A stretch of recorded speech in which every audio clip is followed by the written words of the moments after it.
Hi, Hassan. please.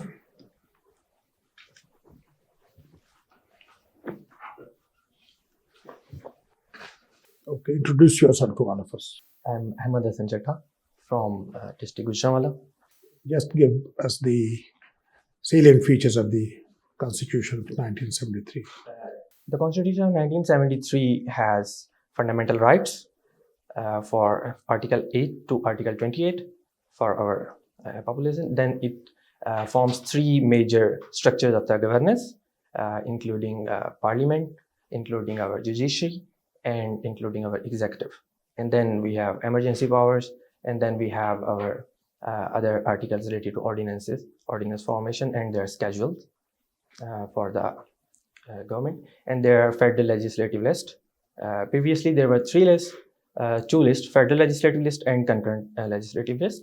FLL Part 1 and 2 and concurrent. Concurrent was abolished after 18th Amendment 2010, April 10. Currently, we have only FLL 1 and 2. How can we gauge the level of governance in a country? As we already discussed, our economic well-being, our political well-being, our health indicators, there are social indicators. For example, there is multidimensional poverty index, MDPI, there is a human development index, HDI, there are economic indicators, and there is, of course, foreign policy. Through all, we can see our governance structures. How you differentiate between Nehru Report and Quaid-e-Azam 14 point?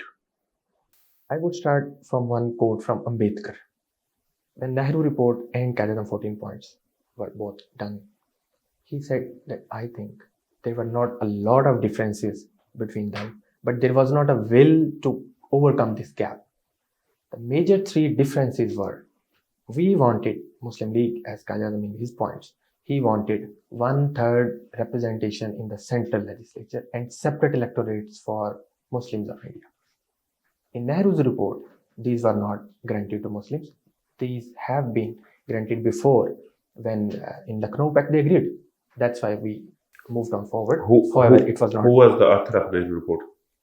Motilal Nehru, sir, father of Jawaharlal. Why the age of imperial Guptas is considered as the golden era in Indian history? Okay, tell me, in 1857, there happened an incident in subcontinent. Yes, sir. We call it, sir, a war of independence. And British called it mutiny. आप क्या कहते हैं? What is difference between It was mutiny war and of rebellion? independence here. This It is was war of for- independence, sir. There was a regular army in India. There was a British army, sir.